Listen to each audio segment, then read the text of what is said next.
За та бүхэнд өдрийн мэндийг хүргэе. Од мөндөр суугийн Аадар анир эхлэхэд бэлэн боллоо. За энэхүү нэвтрүүлгийг хөтлөгч ганц хулан хөтлөх сандаа та бүхэнд өргөдгөө. Өдрийн мэнд хаа. За өдрийн мэнд хаашаа. За энэхүү нэвтрүүлгийн маань ивент итгэгчээр тогтвортой өсөлтийг тууштай байдлаар таны хөрөнгө оруулалтын зөвлөх Apex Capital болон эрүүл хүнсээр дэлхийг дайлан ураатай хушгин брендийн хамт олон маань ивент итгэж байна. За хэдүүлээ нэгэн дүрслэлийг одоо ингэж төсөөлье л да. Парис хотын 1-р дүүрэг тийм нэг пирамидын талбай гэдэг байдаг. За тэн дээр хэдүүлээ байна гэж төсөөлье. За ингээ өглөөний нар мандна. За ингээд нарны туяа ойролцоох тэр одоо байрнуудын цонхноо тусна. Тэгээд доошлсоороод нэгэн алтан хөшөө дээр тусаад тэр нүд гэл болгоё. Үнэхээр гайхалтай биш байгаа. Энэ хөшөөнд морь унан тугаа оргисон нэгэн бүсгүйг дүрсэлсэн байдаг. Морь болон бүсгүй тэр хоёр хоёулаа тийм байлдааны хуйгтай. Гэтээ бүсгүй харин дуулга өмсөг байдаг. Одоо харин нэг түүх өгүүлээ. Тэртээ 1870 онд 150 жилийн өмнө Франц Прусийн дайн болсон. Франц Германы дайн гэсэн үг те. Энэ дайнд Франц улс ялагдчихлээсэн 1870 онд. Ингээд арт түмний сэтгэл санаа үнэхээр хүнд. Энд дайнд ялагдсан. Ингээд 2 жилийн дараа Францын засгийн газар тэгээд яасан гэхээр нэгэн уран баримлчд захиалга өгч юм л да.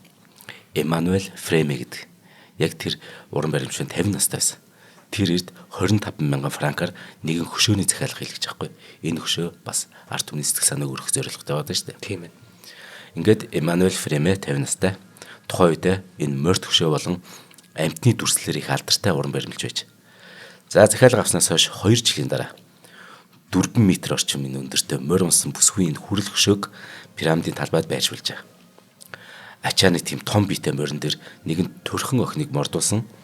Энэ баримл хүмүүст их таалагдсан ба. Гэхдээ бас ганц хоёр шүүмж ирж байгаа юм л да. Морин энэ эзэндээ их хагцсан байна. Дэндүү том байна гэдэг шүүмжлийг дагуулж байгаа. Энээс болоод нөгөө баримлч Эммануэль Фреме гэдэг энэ нэр 50 настай энэ бүтээлтэй сэтгэл дундар үлдчихгүй юу. Тэгэд өөрөө нууцаар энийг ахиж зүгээр өөр хурланд ахиж бүтээж эхэлж байгаа. Тэрийг нь бас ингээд энэ тентхийн хүмүүс мэдчихэд, газрууд мэдчихэд яасан гэхээр энэ тэндээс захиалга өгсөн ба. Ахаад яг энэ хөшөөг хийгээд өгч гээд.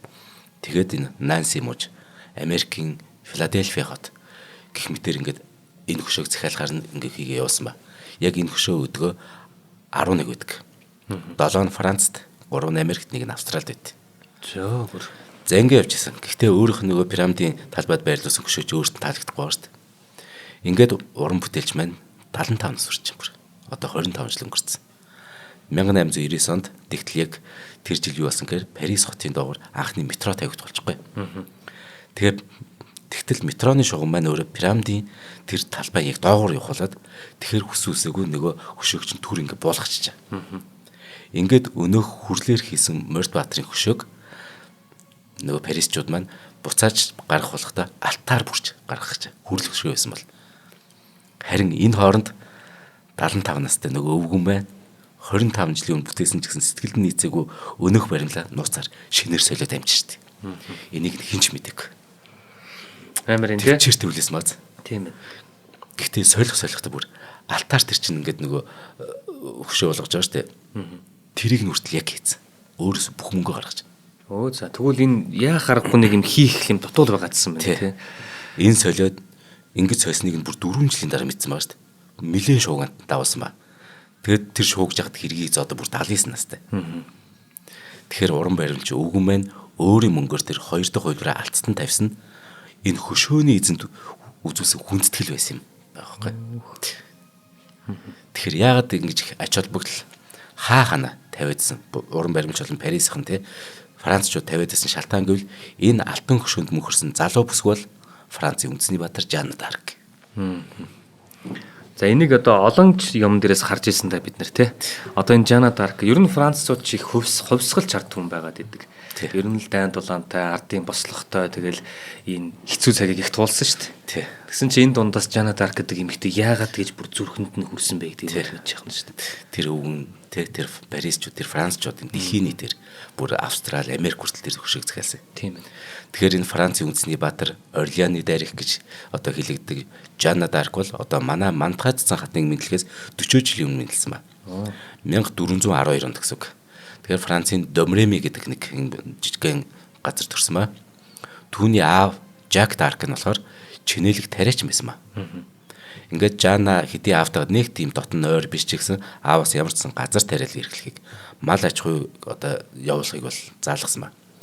Дээрээ 3 ахтай. Доороо нэг охин дүүтэй.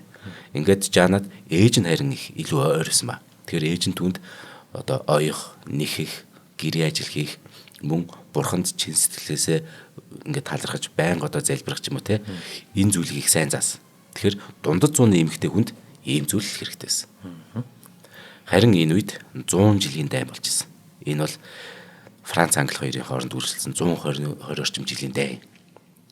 Тэгэхээр энэ 100 жилийн дайны хөлд нэрвэгдсэн Францын хаан тус яг энэ үед оршихуй, эс оршихуй дээр тулцсан байсан. За. Англичууд баг бүх нутгийг эзлээд авцсан. Тэгэхээр Жана Даркийг эн чинь бүр мэндэлснээс 41 жилийн дараа энэ 100 жилийн дайн дуустдаг байхгүй. Тэгэхээр ер нь төгсгөл хэсэр үгүй. Бүр Францын хамгийн хэцүү үедэр Жана Даркийг одоо өсөж исэн гэсэн үг. Тэр үед Францын хаан ширээ заламжлах ёстой хунтайж Карл нь Францын өмнөд хэсэгт нуугдсан өөр. Тэгэхэд нөгөө Франц ч одоо зүүн хойд хэсгээр Бургунди буюу одоо Герман хавцаатай Бургунди. Тэгээд хойшоогоо баруун жишгээ Англи эднэр энэ хоёр Бургунди Англи хоёр нийлж байгаа Франц ингээд иршээлтэй авах бүрэн боломжтой болцоо одоо ганц нүүдэл үлдсэн юмсан. Тэгэхээр Франц орны буулга авах цорын гац хаалт болж исэн нэг хот байдаг. Тэрийг Орлеан гэдэг хот. Энийг буулгаад авчвал Франц тэр чигээрээ дуусчаа. Яг энэ үед Жана охин 13 настай. Тэгсэн 13 настай байхад нь Тэнгэрлэгч өөр дээр нэрч Михаил. Бас мөн гэгэн Екатерина тэр хоёр бууж ирээд Жанад энэ дайны тухай ярьж өгдөө. Ирээдүг. Тэд Орлеан хотын бүсэлтийг сэтлээд хунтайж Карлыг хаан ширээнд залах хүн чи юм шүү гэж хэлдэг. Энэ нөгөө домогдоо. Одоогийн хандгах ухаанд үүнийг хий юм сонсох шизофрен өвчин гэж онцлно. За тийм. Харин дундад 100-ны үед энэ чинь шашны иж гэдэг байхгүй тийм ойлголт. Ямар ч тач бүсгүй хүн зэрэг удирдан энэ дайныг зогсоох юм гинлээ гэдэг домог угаасаа тэр үед ингээд арт түмний дунд явж исэн. Тэгээ энэ дээр нь Жана Дарк тэгэхээр энэ одоо тий нөгөө Тэнгэрлэгч буулаа гэдэг нь бол илүү ойрхон байгаа байхгүй энэ угаас домог нь бэлэн байсан учраас. За ингээд Жана гэрийнхэнтэй хэлж. Над дээр Тэнгэрлэгч ирсэн. Би энэ дайныг дуусгах хүн юм байна. Тэгсэн аав нь юу яриад байгаа юм гэдэг. Тэгээ энийг олон жил хэлж байгаа байхгүй. 15 үрж, 16-наас үрж. Тэгсэн чи аав нь юу яриад одоо чи хүнтэй суу гэд гэрлүүлэх гэж оролцсон ба. Тэгсэн Жана Дарк үгүй би хүнтэй суухгүй. Миний зорилго өөр гэд. Шууд ингээд ааваас эрс зөрөөд Орлеан хотын тэр чин бүсэлтэнд байгаа шүү дээ. Тэр унчгал юм бол Франц ус сүрх гэдэг шүү дээ. Тэгэхээр нь хотын тэр хамгаалтын алны Ахмад дээр нутсан ба.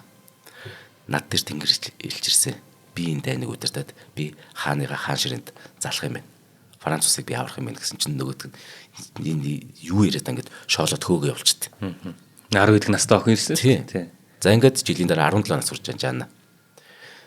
Тэгэхээр нь тэнд ингээд дайн болж л байгаа шүү дээ. Тэгэхээр нь Жана Дарк хэлдэг байхгүй. Энэ дайн яг одоо ийм юм болно ингэж дуусна гэд. Тэгээ хэлсэн чи яг тэр дайн яг Жана Даркийн хэлснээр болсон гэж. За энэ чин тэгвэл яг тэр Тэнгэрлэгч ирсэн гэдэг нь үний юм шүү гэдэг яриа бүх тэнд байгаа бүх зэргүүднүүд яриа газар авчдаг байхгүй. Ингэж явсаар хагаад нөгөө өмнөд хэсэгт нуугжсэн хунтайчин чихэнд нүрчтэй. Нөгөө нэг домгийн чинь биелэл эмгтэй тэнд байгаад байна гэд.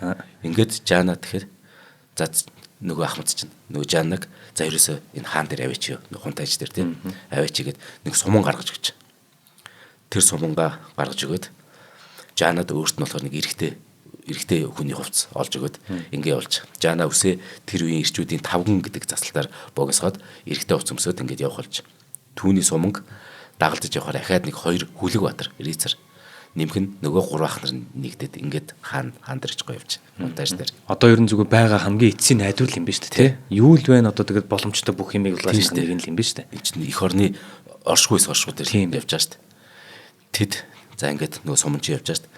Нөгөө Англи Бургундийн мэдлэлд орсон газруудаар явж байгаа юм. Ингээд нуугдж явсаар хагаад 11 хоногийн дотор тэр хунтайжин байсан Шинон гэх команд хүрч явжтэй. Энэ дэнд бүр ялах ямар ч найдваргүй болсон. Тэгээд бүр очиж нэг муу тариаш нөхөд итгэхтэрээ тулсан хунтайж тэ ямар тач эхний сорилгыг явуулъя гэд яг эрэхт нь өөрийнхөө оронд өөр хүнийг суулгах хэрэгтэй байхгүй. Тэнгүүтээ өөрөө тэнд байгаа хүмүүсийн дунд зүгээр ороо зогсчихдээ. Жанна тэр ордонд ороод 300 гаруй хүн байгаа шүү дээ. Тэр дундаас зүгээр яг хунтайж дээр шууд яг очингуудаа Францын хаан, Тэнгэрийн хаан гэж мэдчихлээ. Ингээд бүгд тэрэл гайхаж шүү дээ. Угаасаа энэ яриа чинь бүр аргаа ярьсан л байгаад шүү дээ. Энэ үнэн худлаа гэдэг тухай өнөөдөр ярихгүй. Гэтэ ийм зүйл үнэхээр хэрэгтэй гэдэг нь тийм богд хааны одоо тэр 11 оны хувьсгалтыг төстэй байгаа байхгүй. Тэгсэн Жанна Дарк морих гарамгаа ундаг гэж. Гэтэл эн чинь нэг муу тариач охин шүү дээ. Язуурчнууд л тухай тэр чинь морийг ингэж гарамгаа чадварлаг үнэ. Тэгсэн чинь тэр ордонд ингээд янз бүр ингээд язуурчнууд тоглодог тоглоом мэтрийг Жанна Дарк бүр чадварлаг тоглоод байхгүй. Тэгэл бүгдээр за энэ бол үнэхээр тэ бурхнаас яг тэнгэрилж ирж Жаннатай уулзсан үний юм гэдэг бүгд итгэцэн. За ингээд гайхаж шагссан нөө хунтайч чинь ер нь энэ цэвэр ариун охин мөн үү онгоо охин мөн үү гэж шалгуулж Гилманаар шалгачаад энэ онгоо охин ариун охин байна гэж хэлдэг. Тэгэхээр нэг поэтаг дотор явуулаад олон тооны нөгөө Жанна Даркийг явуулаад тэнд бөөн шашны хүмүүс ингээд суудсан. Ингээд байцаалт авч. Тэр болгонд ингээд цаа чин мангар маш ухаалгаар ингээд хариулаад нөгөө шашны мэндэгтнүүдэнд за энэ ер нь гигинтэн байна гэдэг. Тэгэхээр нийцэд нь бүр яг төрсөн нутаг болох нөгөө Домремер илч хэлгээгээд бүсгүй нэрт хашлах ер нь зүйл байна уу гэдэг тэр тосхон тэр нутгийн бүх хүнээс нь асуусан чинь ямар ч хашлах зүйл байхгүй. Энэ бол ариун охин гэдэг. За. За энэ бүгдийн хариуд хунтайч түүнд цэрэг өгч явуулгаар л дээ. Орлеанор 15 дугаар зууны үеийн тулаанд хуйг дуулах ихээхэн үр гүйцэтгэж шүү дээ чинь тий. Тэгэхээр хунтайч Жаннад бүр яг өөртөө зориулж бүр энэ бүсгүйн зориулж хуйг дуулах хийж гэж. Дээцийн хэрэлдгээс хамаагүй хямд ч гэсэн гэтээ энгийн дайртаас бол хамаагүй гоё. Тийм бүр цагаан хуйг дуулах. Үнэхээр сүрж авлан таарагч Жанна Дарк. Нөгөө талаараа эн чинь нөгөө цэргүүдийн сэтгэл санаа, ард түмний сэтгэл санаа тий. Тэгээд эсрэг дайсандаа бас өөх цохилт. Нөгөө хэд ч гэсэн тийм түүх домыг сонсоод өссөн л ус байгаа шүү дээ тий. Тэгэхээр хэдүүл энэ дээр зүгээр нэг таамаг тавьж болж байгаа. Энэ домгийг бүгдээр нийлж чад хийсэн ч гэж магадгүй. Тий. Гэхдээ тухайн үед энэ чинь яг үнэхээр ийм чин сэтгэлтэй христийн шашинтай хүмүүс үнэхээр тэнгэрлж бууж ирсэн гэдэг нь итгэх нь чухал байгаа. Хэрвээ эсрэг талынхан ч гэсэн бас нэг ялгаагүй тэр шашин шүтдэг бол тэгэл тэгэж бас мэдсэн айц төрхөн шүү дээ. За ингээд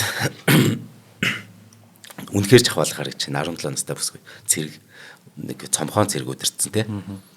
За ингээд Жанна эхлээд айрмын гол хүч цуглах хэвээр булва гэдэг хотод очив. Хэдийгээр түүнд ингээд албан ёсоор цэргийн албан тушаал олгоогүй байхгүй юу? Хунтайж байна. Гэхдээ нөгөө энэ ярианаас болоод Жанна хүссэн үсээгөө Францын арми яг гол хүн болчихдээ 17 настай байх. Учир нь армиг бурхны илч өдөртж гинэ гэдэг яриа цэргүүдийн дунд аль хэдийн гарсан байсан. Тэр тийм учраас армид хамгийн гой зүйл болсон сайн дурынхан 1000 гаруй нэмэгдсэн. Эцэс төгсгөлгүй энэ ялагдлаас бүр ингээд найдвар болсон дарга цэргүүд одоо урам зоригоор дүүрэн баггүй. Ингээд тулааны ихний өдөр болдог. Хоёулаа хамтран ажиллаад танилцуулаа үргэлжлүүлээ. За тийм. За нэвтрүүлгийн маань хамтран ярилцгаар тогтвортой өсөлтийг тууштай байдлаар таны хөрөнгө оруулалтын зөвлөх Apex Capital гэж байгаа. За бонд буюу өрийн бичиг нь барьцаа болон баталгаагаар хангагдсан үнэт цаасны нэг төрлийн бүтээгдэхүүн. Тэгэхээр энгийнэ тайлбарлах юм бол хөрөнгө оруулагчид компани бондод хөрөнгө оруулж байгаа нь бонд гаргаж байгаа компанид мөнгө зээлж байна гэсэн үг. Тэгэхээр одоо энэ компани ямар нэгэн том зүйлийг хийхэд бол энэ дээр бонд гаргаад тэрэн дээр нь хөрөнгө оруулангууд нөгөөдхөөрөө маш том юмыг хийнэ л гэсэн ийм зорилго байхгүй. Гэхдээ нөгөө хөрөнгө оруулагч байдлаар биш те. Бондонд нь гэсэн үг. Хэдүүлээс бонд гаргаад бүр илүү гоё том зүйл хийж болох юм. Тийм. Одоо Адр Энер гэдэг бонд гарна гэсэн үг байхгүй. Одоо өндрийн Адр Энер гарна гэсэн үг байхгүй. Яг тэрнтэй адилхан. Тухайн компани бондоор татан төвлөрүүлсэн дүнгээрээ дараагийн шин төсөл бүтээгдэхүүн үйлчилгээ бий болгох, чанар төрлөө сайжруулах зэрэг эргэлтийн хөрөнгө болон ашигладаг гэдгээрээ бонд нь үндсэн шингэсэн хөрөнгө оруулалт болж чаддаг. Та дотоодын үйлдвэрлэл үйлчилгээ бүтээн байгуулалт хийж байгаа компанид хөрөнгө оруулалт хийснээр хүүгийн өгөөж авахаас гадна өөрийн хөрөнгө оруулалтын үр дүнгээ тухайн компани бүтээн байгуулалтаас бодитоор харах боломжтой. Таны оруулсан хөрөнгө оруулалт нь тухайн компанид төдийгүй манай орны эдийн засаг бидний өдөр тутмын хэрэглээг илүү чанартай болгож байдаг. За тэгэхээр энэ зүйлийг харах юм бол бид нар нөгөө нэг манай засгийн газраас ч гэсэн те бонд зарладаг. Тэрэн дээр одоо өөр улсуудаас, өөр банкнуудаас, гадаадын орнуудаас ингээд хөрөнгө оруулалт хийгээд тэрнгээр бос болох ёстой дараагийн юмаа шийддэг. Гэх мэт чинь яг энэ хөлбөр л яваад байгаа гэсэн үг. Тэгэхээр бонд зохицуулагч байгууллагаар бүртгэгдэн гардаг бонд нь зохицуулагч байгууллага бүртгэгдэн гардаг ба үнэт цаас гаргагчийн барьцаа баталгаагаар хангагддаг бөгөөд эрсдлийн хувьд бага хүү тогтмол өгөөж өндөртэй гэдгээрээ давуу талтай. Тодруулах юм бол бондын дундчгүй нь 18-аас 19% байдаг. Өндөр юм шүү дээ. Өндөр. Хадгаламж хадгаламжаас хамаагүй өндөр байгааз. Тэгэхээр мөнгө хадгалж ирснээс бондонд байршуулах юм бол эргүүлээд ийм найдвартайгаар авч болох гэсэн. Гэхдээ гол нь хэрвээ ямар нэгэн одоо хувь хувийн хвшилчүүд юм уу эсвэл ямар нэгэн бонд та хөрөнгө оруулалт хийх гэж байгаа бол энэ дээр чинь гол нь яг энэ Apex Capital шиг газрууд зөвлөгөөг нөгдөг. За энэ бонд руу та ингэж хөрөнгө оруулах юм бол те ийм байдлаар ашгаа хүртэх нь байна. Та хэдэн жилийн дараа гэхэд өөрөө оруулсан мөнгийг авах нь байна. Энэ дээр ингэж оруулсан дээр бүгднгийн нэг газар байршуулж болохгүй гэх мэтчлэн. Яг энэ санхүүгийн талаарх зөвлөгөөний тэр юмуд манай Apex Capital-ийн хамт олон өгж байгаа байхгүй. Тэгэхээр одоо би тэр төсөлд одоо хөрөнгө оруулалаа гэхэд тэр төсөл нүдэн дээр ингээд боожж байгаа нүрслэгөө яригдсан шнаа. Тийм байна. Та 7510 75 тэг дугаараар холбогдоод дэлгэрэнгүй мэдээлэл авах боломжтой. Мөн Apex-ийн маань аль биесийн сайтаар орж цахим хаягаар бүртгүүлэн дотоодын болон гадаадын хөрөнгийн зах зээлтэй холбоотой мэдээллийг 7 хоног тутам авах боломжтойгоос гадна Apex Trader аппликейшнаа татаад үнэт цаасны данс нээж хөрөнгийн зах зээлийн үйлчилгээг гар утсандаа хэлбэршүүлэн аваарай гэж. За тэгээд 75 10 75 тэг гэсэн дугаараас та бүхэн мань холбогдоод энэ Apex Capital-ийн маань үйлчилгээтэй танилцж болох нь бас илүү өнгө зөвлөгөөг аваарай гэж хүсье. Баярлалаа. За ингээд Жанна Дарк цомхон тэр одоо өргөн айрантайгаа Орлеанд очсон. Тулааны ихний өдөр бол. Жанна Дарк гэдэг тулаанд орохоос өмнө Англи руу захиал гэд. Жанна Дарк явуулсан нийт 10 захианы 9 нодоо байд. Өөрөө бичиг үсэхгүй болохоор өөрийнх нь туслах тэр Louis de Conte гэдэг бас Lam Jean Pascal-д өөрөө хэлж бичүүлдэг байсан ба. Гэхдээ өөрөө зөвхөн өөрийнх нь нэрийг бичиж чаддаг учраас тэр захиан дээр өөрийнх нь нэрийг бичнэ. Ингээд Жанна Даркийн дайснуудтай бичсэн нэг захидлыг хэдүүлээ уншия. Английн хаан болон өөрийгөө Францын хаан тусын засаг баригч гэж нэрлэдэг Бетфордын Бэс та. За. Саффолкийн гүн Уильям Пол та. Өөрсдөө Бетфордын Бэсийн шадар сайдууд гэж нэрлэдэг Жан Талбот, Томас Лорд Скелес нараа. Бурхны сэтгэлийг амраацгаая. Тэнгэрийн хаан Бурхнаас илгээсэн дарихыц та бүхэн Франц орноос эзлэн авч бузарсан бүх сайхан хотуудынхаа түлхүүрийг одоо өгцгөө. Орлеан хотын өмнө тулаад байгаа одоо энэ харваачд ноёд болон бусад хүмүүс та нар эх орондоо харьцгаа. Хэрв та бүхэн эндээс явахгүй гэвэл удахгүй бид өөрсдөө та нар дээр очин ихээхэн хохирол учруулах болно. Английн хаан та цэргүүдээ хэрвээ татахгүй бол дайны удирдагч Бибер таны хүмүүстэй Францын хаанч таарсан бүгдийг нь зайлуулах болно.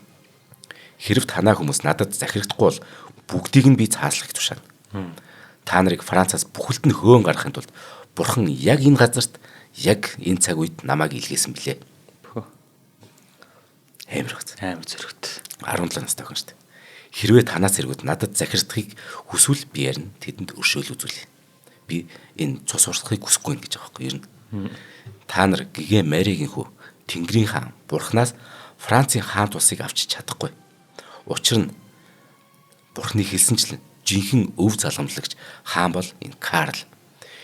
Карл энэ газар орныг эзэмшиж Парист бид сайн нөхдийн хамт очихл болно. Та нар бүх хүчээрээ дайраач ялч чадахгүй их хүчийг Бурхан бидэнд илгээх болно.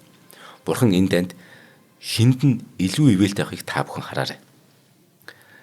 Бетфорд Бэс таныг өөрийгөө сүрүүлэхгүй байхыг гуйж би өмнөөс чинь залбирч байна. Орлеан хотод инх тайван тогтоохыг хүсэж байгаа эсгээ яг одоо хэл. Үгүй бол хэрв инх тайвныг зогслоохыг та хүсэхгүй байгаа бол аимштай хохирлыг чамд би учруулна гэдгээ Бурхны нэрээр биш тамгархлаа гэж байна. Амар зөрөгтэй юм. Тэгэл шийдэмгий хийж ин л та надад чам. Одоо бүр эцсийн ганц сум шүү дээ, тий. Тэрийг өмнөөсөө зөрөгтэйгээр хийж л үзэх хэрэгтэй шүү дээ. Энэ захидлыг уншсан англичууд эсвэл энэ захидлыг бичсэн гэдгийг мэдсэн францчууд хоёр талд юу болох вэ сэтгэл санаа Тийм. гэдэг.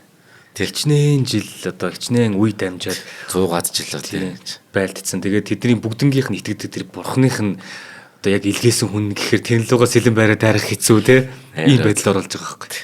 Ингээд 1429 оны 4-р сарын 29-нд 17 настай Жанна багахан тэр салаатайгаа Орлеан хот руу орж. 4 хоногийн дараа түүний тэр цомхон арим Сен-Люгийн цайзыг эзлэн аваад анхны ялтаа байгуулжээ. 4 хоногийн дотор. Францын цэргийн удирдагчид бүр боломжгүй гэж үзэж байсан зүйлийг 17 настай Жанна 4 хоногийн дотор шийдснээр 5 дугаар сарын 8-нд одоо ингээд цаашаа үргэлжлээд Орлеан хот тэр чигээрээ бүсэлтээсээ ингээд гараад Орлеан хот аврагдсан. Орлеанд ялт байгуулсны дараа түүнийг Орлеаны одоо гигантэн гэж одоо дайрагч юм уу тэгж нэрлэдэг бол. За ингээд зөрг муутай хунтаажаас болоод нэг Карл Луар руу хийх тулаан бүтэн сараар ингээд сунжирд юм л да цаашаа. Ингээд нэг гоё явчдığım бас бишээ. Гэхдээ л ямарсан 1429 оны 6 дугаар сарын 18-нд болсон Патиагийн дэрэгт тулаанд Францууд бас дараагийн ялтаа авт. Энэ бол маш чухал нөгөө дайн одоо тулаан гэсэн үг. Энэ тулаанд түрүүний захианд нэрэнд дурддаг Английн шилдэг командлагч Жон Талбот нөгөө Сэр Жон Фастолф нар Францын довтлогыг зогсоохыг ирмэлдсэн ч гэсэн бүгд бут нэргүүлт. Эднээс шилдэг удирдагч таахгүй бол жанжингууд. Талбот өөрөө баригдаж Фастолф бүр тулааны талбараас шившигтэйгээр зугтдээ. Луар хүндий эргээд ингээд Францын мэдэлд орж. Жанна одоо хунтааж дээр ахаад чинь. Ингээд түүнийг Францын хаадын титэм мөрөгдөг уламжлалт газар болох Ремс руу дагуулад Жанна дарк хунтааж дагуул явуулж. Ингээд 6 дугаар сарын 29-нд Ремс руу чиглэсэн одоо ингээд аян эхэлнэ. Хотууд дараалан одоо энэ хунтааж яримд хаалга нээж өгнө гэсэн үг. Бүгдийг одоо эзэлнэ. Нөгөө буцааж авна гэсэн үг. Ингээд 7 дугаар сарын 17-нд Ремсийн сүмд хааныг ёслол төгөлдөр үргэлжилдэг. Одоо нөгөө хааныгаа тааж байгаа. 7 дугаар Карл гэж одоо энэ хаан ширээн сууд. Хажууд нь гартаа туг өрсөн Жанна дарк зогсож. Ингээд Францад үндэсний үзлийг Жанна дарк авчирсан түүхэн энэ. Ингээ хааны синтез заларсан 7 дугаар Карл Парисыг чөлөөлөх тэр аяндад нэг яараагүй. Замарчсан 2 сарын дараа ихсэн бүслэлт амжилтгүй болсны дээр Жанна дарк өөрөө бас нэг шарх авчихгүй. Ингээд удалгүй нөгөө цэргүүдээ бүгдийг нэргүүлэн татаад тэгсгээд нэг тараацсан ба. За одоо хавар нь харин довтлогоо ахин сэргээсэн ч гэсэн нэг л болж өгдөггүй. Нөгөө Парисыг авч чаддаг. Хааны ордныхан ч өөрсдөө Жанна даркт нэг урд өмнө итгэжсэн ш тэгж итгэж үлдсэн нэг сонин нэг хачин харилцаатай болсон. Тэгсэн нөгөө 5 дугаар сард Бүргүнд үзд нэг чинь зүүн хойдолд нь Бүргүнд үзгээд бас нэг ингээд дайснууд байдаг шүү дээ. Тэгсэн Бүргүнд үзд бүслэгдсэн Компен хотод Жанна дарк туслахаар очдөг байхгүй. Тэгсэн тэр дундаас урагч гарч ирээд тэгээд баригдчихжээ Жанна дарк. Ингээд Жанна дарк урагчтаас болоод ингээд дайснууд баригдсан. Тэгсэн чинь хаан синтед залж улсыг нь чөлөөлж өгсөн бүсгүйг аврахын төлөө нөгөө 7 дугаар Карл хаан чинь яг тэр үед хургаач хөтлөгдөг. За Францын түүхэнд хамгийн гутамшигтай оруулалтыг энэ ярина. Удалгүй Бүргүндчүүд болохоор Жанна даркийг 10,000 алтан зоосоор англичууд зарчдаг. одоо дайсан төвчлөө шүү дээ. За ингээд хөөрхий бүсгүйг Руан хотод аваачин сүмийн шүүгт шилжүүлж амт яг тэр үед Жанна дарк 18 настай байна. 3 сарын дараа шүүх хурал эхэлнэ. Тэр 3 сар түүнийг аимшигтай гянданд одоо тамлаа штэ. Тэгээ Жаннад 70 зүйлийн ялт болгосон байт. Англичуудын талд ажилладаг хамлам Бовепер Кошоны удирдлагад орсон энэ ихтгэл үнэмшлийн асуудлын тухай шүүх хурал одоо эхэлж байгаа гэсэн үг. Яг ихтгэл үнэмшлийн тухай асуудал гэхээр эн чинь тэнгэр илж ирсэн гэдэг ч юм уу энэ янз бүрийн ич хэд яриад хаар энэ чинь нөгөө хар домын гэдэг нөгөө зүйлэн рүү уруулчих болох байхгүй. За маш их ялбархан тэгэх юм бол эн чинь нөгөө шууд шатаагдах ялтаа шүү дээ. Хар дом гэдэг чинь өөр. Ингээд ихэндээ энэ шүүх хурал нээлттэй өгч. Ингээд 60 чадварлаг ингээд улс төрч ахт эмчд ингээд суулгацсан. Тэд нар ингээд түүнийг байцааж байгаа байхгүй. За ингээд баг энэ шүүх хурал нэлээд удаа үргэлжлээд баг 19 нас хүрчээ. Жанна. Тэгсэн өөрийн ихтгэл өмчлөлтөө үнэнч Жанна тэр асуусан асуулт бүрд маш их ухаалгаар хариулаад байхгүй. Маш логиктор. энэ ч Франц улсын тухай. Тэгээ их орныхон төлөө хийж байгаа зүйл болохоор англичууд тэрийг шүүх гэсэн ч гэсэн англичуудын буруу болж хуурах гэдэг. Тэгэхээр нь шүүх хурлаа хаалт толгойд хэрэгждэг. За. Нээлттэй байх юм л эдэрч бүр шившгэ утгах гэдэгхгүй энэ мундаг 60 улс төрч академичуд. Зүгээр ч нэг тэгвэл хүн биш үү те.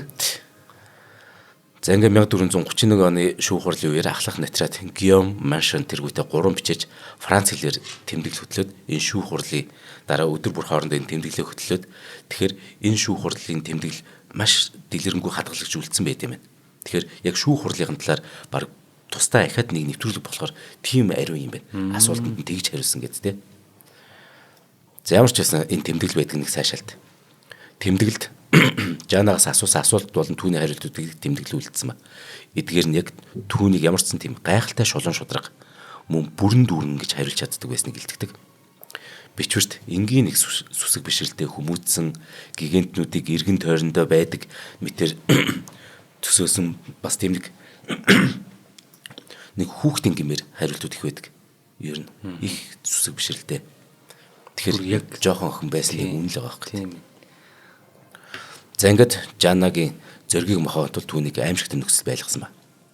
Сүмийн шүүхээр орж байгаа бол сүмийн шоронд хоригддаг байхгүй. Тэгтэл түүнийг албаар жирийн ганд очиж. Сүмийн биш. Тэгэхээр яана гэсэн үг гэхээр тэнд байгаа англи харуулууд түүнийг байн хүснээр доромжилж болно гэсэн үг. Ингээд 5 дугаар сарын 9-ний байцаалт үеэр шүүх түүнийг эрүүдэн шүүнээс сүрдүүлж байгаа. Гэвч 19 настай Жанна гин бурууга хүлээгээс мэдээж татгалзаж байгаа. Тэгэхээр хамлам кошон хэрвээ Жанаг гин бурууга хүлээгээгүй байхад нь ингээд юу ячвал хэрэг түүнийг шийдэгчвэл эн чинь нөгөө шашны нэрүнд бас маш унах байхгүй. Нийтээр харж байгаа. Нийтээр харж байгаа. Үзэл санаа зорилгын төлөө амиа золиос хүн баатар болж хуурах гэдэг байгаа байхгүй. Тэгэхээр ямар нэгэн байдлаар өөрөөр заавал бурууг нь хүлээлгэх хэрэгтэй. Тэгэхээр нь 15 хоногийн дараа буюу 5 дугаар сарын 24-нд Кошан ламтан Жанна Даркийг цаалахад бэлдсэн тийм түүдэх галыг харуулдаг байхгүй. Сүмд дуулууртай байж энэ өөрийнх нь тэрс үзлээсээ татгалцсан баримтч гар үсэг зурвал сүмийн шоронд шилжүүлнэ гэд одоо хууралт явуулж эхэлдэг. Хамгийн гол нь баахан нэг худлаа юм яжаад нэг захиа энэ дээр гар үсгээ зурчих гэдэг байхгүй. Жанна Дарк чинь бичиг үсэг мэдгүй шүү дээ өөрх. Тэнгүүд ямар ч ингэ захиагаа уншчаа. За ингээд ингийн бол тэгнэ ингэ тэгээд чамайг одоо сүмийн гянтанд шилжүүлнэ гэд. Яг л энгийн гянтан ч өөрөг нь маш их тамлж доромжлоод байгаа шүү дээ Английн зэргүүд. Тэгэхээр нөгөөдөх дээрээ гар үсэг зурцсан чинь нөгөөдх нь шал өөр бичиг бичсэн таарт. За одоо бүр ингэ хэлсээр байгаа давч. Ингээд тий. Жанна өөрийгөө төөрөгдлөөсөө би төөрөгцөн үнэ би энэ төөрөгцнөөсөө татгалзаж байна гэд гар үсэг зураад загалмаа зурчихдээ. Бал. За ингээ Кошон түүнийг нөгөө сүмийн шорон руу хийгээг. Харин буцаагаад нөгөө аимшигтай гянданд хийгээд их захгүй доромжлолт тамлыг үргэлжлүүлжтэй. Хэдэн өдрийн дараа хувцсыг нь хүчээр хураа аваад эрэхтэй уцмсүүлээд эргэж тэрслүү үзэлтэн боллоо гэд тэгээ зарлжтэй нөгөөдөгч. Шүүх түнд одоо цааз ял мэдээж оноо. 1431 оны 5 дугаар сарын 31-нд Руаны тэр хуучин захын талбайд энэ ажиллагааг гүйцэтгэжээ. Тэгсэн яг шатааллахын өмнө Жанна Дарк хэлжээ. Хамтаа би танаас болоод өгч байна. Би таныг гэхдээ бурхны шүүхт харин таныг дуудана гэдэг хэрэг. Тэгэд тэнд байгаа зандалчдаас юугаа загалмаа өгөх гүйсэн чинь зандалч нь шатаах түлээс 2 мөчрөө ингээд зөрүүлээд өгч. За ингээд нэг 2 мөчрөөр ингээд загалмаа хийсэн. Нөгөө охин чинь тэр 19 настай охины үсийг нь усаад ингээд амьдаар шатаачд. Чөтгөр шүглсэн биенээс нь үлдээхгүй тул сүмийнхэн түүнийг 3 удаа шатаад. Эхний удаа утаанд угаарч хөрхийг насарч юм л тэр чинь. Тэгэд тэнчээс нь чирч гаргаж хувцсыг нь хүү татчих хүмүүст харуулаа энэ Жанна мөн байгааз гэд тэгээ ахиж үзүүлээд 2 дахь ахаад шатаасан чинь 2 дахь шатаалтан дээр би ингээд иш үсэрчтэй. Тал тийш. Тэгэхээр буцаж ингээд бүгдийг түүж аваад ахаад 3 дахь шатаа. Ингээд чандар үлднэд чандрын Сена мөрөнд хайснаар Жаннаас сүмийнхэн бүр мөсөн саллаа гэж боддөө. Гэвч арт түмэн түүний ирлэг зэргийг мартаг. Энэ нөгөө нэг өөрийгөө эргүүлээд балдас хэл юм болох юм байна л да тий. За нэвтрүүлгийн маань хамтаа ялгчаар эрүүл хүнсээр дэлхийг дайлан ураатай хушгин брендийн хамт олон маань ажиллаж байна. За хушгин гэдэг одоо манайхан ер нь мэдэх бохоо одоо зүгээр зарагддаг газруудыг хэлэх юм бол одоо Сансар супермаркет, E-Mart, за Carrefour гэдэг байгаа тий. Яг одоо энэ Франц юм билээ шүү дээ. За Orange, за Номин супермаркет, M-Mart, Хамбургдээ, Наран, Эфес, Хануу, GS25, CU гэх мэтлэн дэлгүүрүүдэд зарагддаг. Одоо нөгөө хушгины нэг юм хушны самрын чөмгнүүд нь тийм ээ байдаг шүү дээ. Бид нэг жижигхэн савлгаатай ч байна, томоорооч байна. Итгэхэд маш гоё цэвэрхэн болгоцсон. Айгу амар. Орчин үеийн болгоцсон тий. Өөрөө цөмөөс байхгүй. За ингээд манайхан сайн мэднэ. Ингээд байж л манай дэлхий дээр чинь ер нь хуш модны самар чинь бас нэг тийм элбэг олон оронд байдаг юм байна л да. Мэдээж сөөхөн оронд байдаг. А гэхдээ нөгөө нэг уур амьсгалаасаа болоод ч юм уу хөрснөөсөө болоод ч юм уу тэр газруудынх нь хушны самрууд чинь өөр одоо нэг юм юутай юм бэ? Тий. Одоо орц найрлагатай гэх юм уу тий одоо гаралтай гэх юм уу тийм байд юм байна. Одоо жишээлбэл Монгол адуу, Орос адуу хоёр ондоо байдаг шиг л байхгүй да. Тэгсэн чинь яг тэр одоо Монгол самрынхаа тэр чөмгнөөс гаргаж авсан дахиад нэг юм бүтээгдэхүүн байгаа нь одоо юм тос байгаа байхгүй юу? Одоо хучны одоо самрын тос гэсэн үг. Тэр тос нь яадаг гэсэн чинь өөртөө маш олон төрлийн витаминыг агуулсан байдаг. Тэгээд тэр нь мэдээж одоо хүний эрүүл мэндэд маш сайн байгаа. За энэ нь болохоор омега 3, 6, 9 тосны хүчлийн өндөр агуулмжтай болохоор энэ зүрх судас, хоол боловсрол замын өвчлөлийн эслийг бууруулдаг, бодисын солилцооны системийг эмгэнхээс урьдчилан сэргийлдэг гэдэг ийм давуу талтай байна. За байгалийн антиоксидант буюу витамин Е амин дэмийн агуулмж нь бусад төрлийн ургамлын гаралтай тостой харьцуулахад 5 дахин их учраас биеийг хоргоожүүлж, дарахтааг дэмжиж, хорт хавдрын эрсдлийг бууруулахад нэмэртэй гэж байна. Хорт хавдар гэдэг үг бол Монголд бол маш харж үг байгаа шүү дээ. Тэгэхээр энэ тос нь яадаг юм гэхээр ер нь бид нар нөгөө хоол ундандаа хэрэглэх биш. Шууд нөгөө хоол хийхдээ ингээд шарах зорилгоор хэрэглэх биш. Ингээд шууд хэрэгэлдэг. За одоо өглөөд нэг халбыг уудаг ч юм уу те. Эсвэл бид нар ч нэг салаад хутгадаг шүү дээ. Тэгэхдээ одоо ингэж тэр тосоо ашиглах гэдэг ч юм уу. Иймэрхүү байдлаар шууд хэрэгэлдэг учраас заавал нөгөө нэг одоо ингээд буцалгаад ингээд ямар нэг юм оруулах шаардлага баггүйгээр хэрэгэлдэг ийм тос юм байна. За тэгэхээр та бүхэн маань яг энэ бусад хүнсэнд хэрэгэлдэг тоснуудыг бодох юм бол амин дэм ач тусаар илүү баялаг бөгөөд Европын орнуудад дээд зэргийн рестораны хоол, зууш, соус бэлтгэхэд мөн сайн чанарын косметик айсчлагын бүтээгдэхүүн оцонд нэмэлдэг энэ зүйлийг маань хушгин брендийн хамт олон маань яг Монголынхоо энэ хөрсөн дээр ургасан хуш модныхаа самраас гаргаад та бүхэндээ бэлгэлж байгаамаа. За тэгээд та бүхэн энэхүү бүтээгдэхүүнүүдийг бол нэрийн дэлгүүр болох Инкантогийн баруун талд байрладаг Home Plaza-гийн нэг давхарт байрлаж байгаа энэ хушгин брендийн салбараас болон за түрүүнд дурдсан Сансар, E-Mart, Carrefour, за Номин супермаркет, M-Mart, Хамбургдээ, Наран, Эфес, Хануу, GS25, CU гэдэг газруудаас маань та бүхэн авах боломжтой. Хушгин гэд хайгаараа маш гоё өвөрмөц савлгаатай харахад хүртэл айгүй тийм гоё бүтээгдэхүүн гэдэг нь ажиглагдахаар ийм бүтээгдэхүүн байлээ. За утас нь гэх юм бол 7717 3399 7717 3399 гэсэн дугаараас та бүхэн маань лавлж болох нэ. За хушгин брендийн хамт олондоо баярлалаа. За ингээд англичууд 19 настай охиныг шатааснаар өөрөх үхлийг дуцсан. За 100 орчим жил үргэлжилсэн энэ дайнд тий. Жанна Даркийг шатаагаад тэр Сена мөрөн рүү хаяснаас болоод арт хүн түүний гавь эрлэг зөргийг улам бүрэн гэж түүгэж яриад маш их хурам зөрийг ороод ингээд 20 жилийн дотор 100 гаруй жил үргэлжилсэн энэ дайнд Франц ус ялчихдээ. Энэ бол Жанна Даркийн үнэхэр их гавь. За ингээд дайнд дуслаа. Тэгсэн нэг ахнар нь өндөр настай ээжийнхээ хамтаар Жанна Даркийн хэргийг дахин хянуулахар хөөсөлдөж эхэлдэг. Дайнд тусцсан. Шүүх хурал томоохон үүрэг гүйцэтгэсэн нөгөө Парисийг сурвал болон шүүх хурал бас нөгөө Уран хотод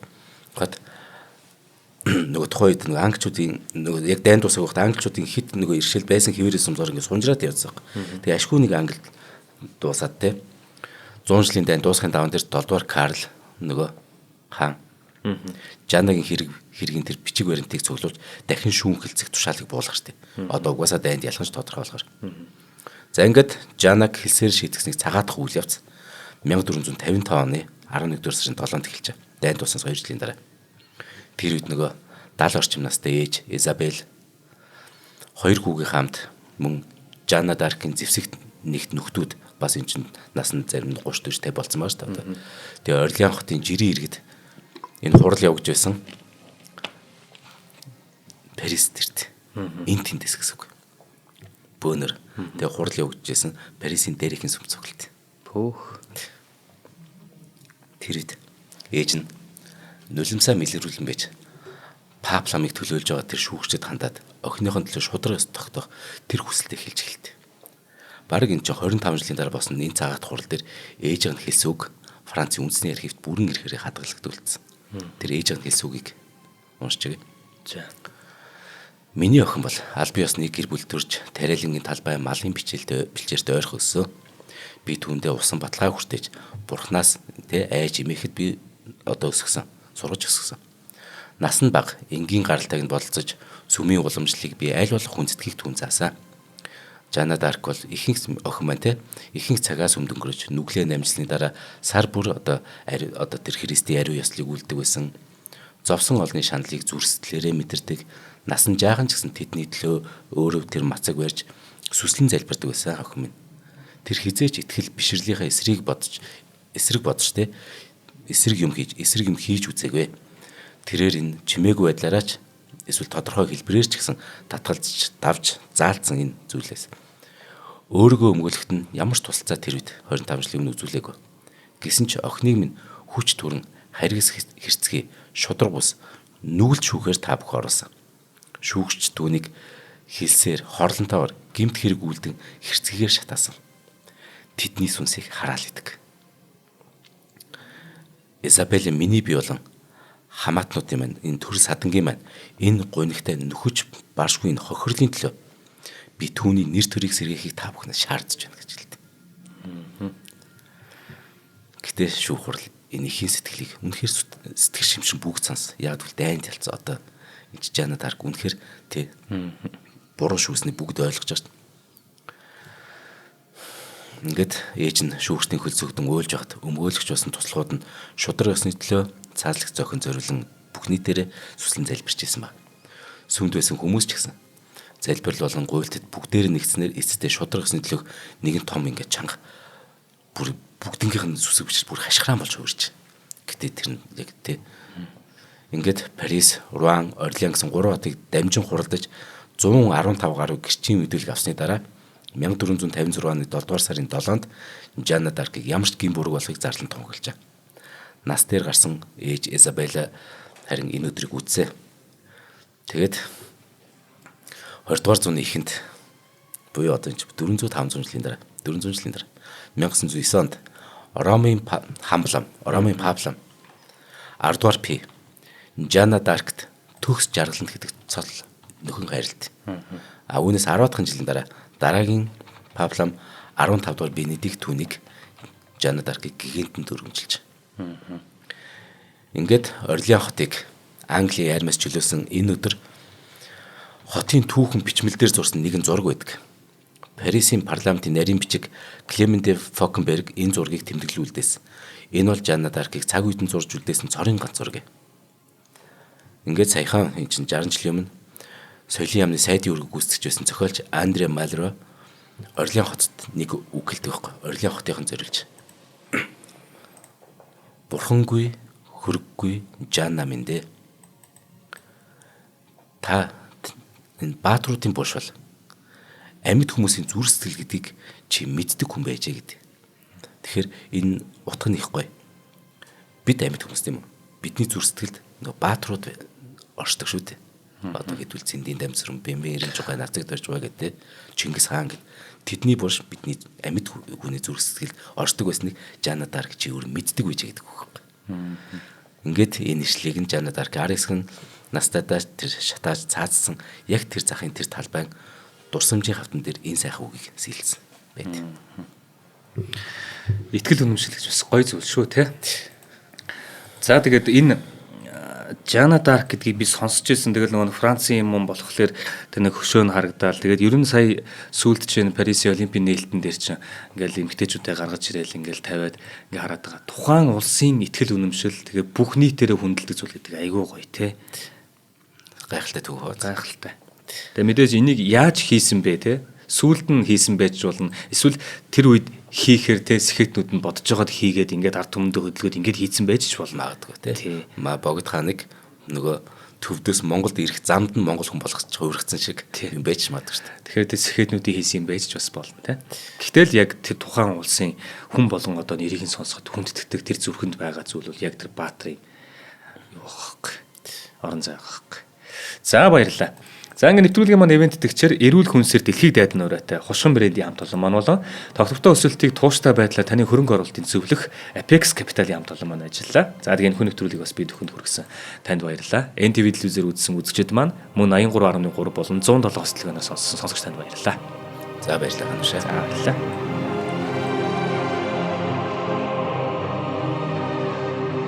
Нэвтрүүлгийг хүлээн авсан Нарны аймгийн монголчуудад баярлалаа. Од мөндөр суваг энэ мэтлэн танин мэдхүн 1000 хөтөлбөрийг 2025 оны 7 сарын 1 хүртэл та бүхэнд хүргэх юм. Их хэлээрээ шинжлэх ухаан танин мэдхүг түгээхийн үйлсэд та нэгтгэх хүсвэл бидэнд танд өгөх боломжтой. Нэг нэвтрүүлгийг 100 төгрөгөөр буюу 1000 нэвтрүүлгийг 100,000 төгрөгөөр үнэлээд та биднийг дэмжээрэй. Жилдээ ганцхан удаа 100,000 төгрөгөөр дэмжснээр шинжлэх ухаан танин мэдхүг түгээх энэ үйл хэрэг таны оролцоотойгоор амжилттай үргэлжлэх юм а. Зандан хүү миний нэр дээрх голомт банкны данс байгаа.